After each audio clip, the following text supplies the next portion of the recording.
Serial तुमसे तुम तक के आने वाले अपकमिंग ट्रैक में जहां पे एक तरफ पूरे के पूरे मोहल्ले में हाहाकार मच चुका है क्योंकि आर्यवर्धन रोज अन्नू के घर आ रहा है, वहीं पे पूरे मोहल्ले वालों को अब ये लगता है कि आर्यवर्धन कुछ बड़े कांड करने के लिए छोटी सी गली चांदनी चौक में आ रहा है।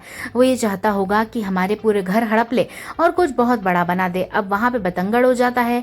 अन्नू के घर के बाहर तांता लग जाता है लोगों का और शर्मा जी के ऊपर उंगलियां उठने लगती हैं। वहीं आर्यवर्धन दूर से सारी बातें सुन बहुत हंसता है और आके मजे लेने की कोशिश करता है पूरे के पूरे मोहल्ले वालों की। कहता है कि जी हाँ, मैं तो यहाँ बहुत बड़ा मॉल बनाना चाहता हूँ और शर्मा जी से मेरी सांठगांठ भी हो रखी हुई है। इस बात पे अन्नू और शर्मा जी और पुष्पा काफी हैरान होते हैं कि आर्य सर कह क्या रहे हैं, आखिरकार ऐसा क्यों कह रहे हैं हमारे मोहल्ले वालों के सामने।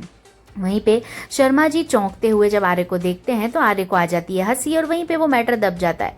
वहीं पे सारे मोहल्ले वालों को आर्य समझाता है केवल अन्नू की शादी तक इधर ही रहूंगा और उस वजह से आप सभी को कोई दिक्कत नहीं होगी। वहीं मामला शांत होता है और अन्नू और आर्य परिवार के साथ अंदर चले जाते हैं।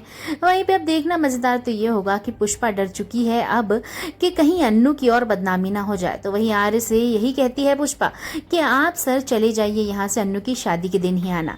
आर्यवर्धन जा तो रहा होता है लेकिन अन्नू को बहुत बुरा लगता है। वहीं पे जब अन्नू बाहर मार्केट में कुछ सामान लेने जाती है तब उसे वही भिखारी दिखता है जो आर्यवर्धन के सामने आया था, जिसे आर्यवर्धन ने चाय दी थी। अब वह भिखारी पीछे पड़ जाता है हमारी अन्नू के और उसके पीछे पीछे आने लगता है। पहले तो अन्नू घबरा जाती है लेकिन बाद में वो उसे पकड़ के कुछ बताने वाला है, यानी आर्यवर्धन से अतीत, एक बहुत बड़ा अतीत जुड़ा हुआ है जिस अतीत को वो भिखारी भी जानता है। वो भिखारी है या कुछ और है ये तो हमें कुछ समय बाद ही पता पड़ेगा, लेकिन वो अब अन्नू के सामने करने वाला है आर्यवर्धन के अतीत का खुलासा, जिसके बाद हो जाएगी अन्नू के जीवन में बहुत बड़े बवाल, बहुत बड़ा हाई वोल्टेज ड्रामा होगा, जहां पे अन्नू अब ये सब चीजें जानने के बाद आर्यवर्धन से क्वेश्चन पूछने वाली है कि आखिरकार ऐसा क्यों किया है उसने अन्नू के साथ, अन्नू को कुछ बताया क्यों नहीं। वही आर्यवर्धन सकपका उठता है कि आखिरकार अन्नू को ये सब बातें कैसे पता पड़ गई, लेकिन दोस्तों जैसे तैसे अन्नू को वो मोल्ड कर लेता है और बातों में उलझा लेता है। लेकिन अब आर्यवर्धन को चिंता बनी हुई है कि कहीं अन्नू को उसके अतीत का सच ना पता पड़ जाए। लेकिन अब वो यही चाहता है कि अन्नू को धीरे धीरे वो खुद ही अपने अतीत के बारे में बताए।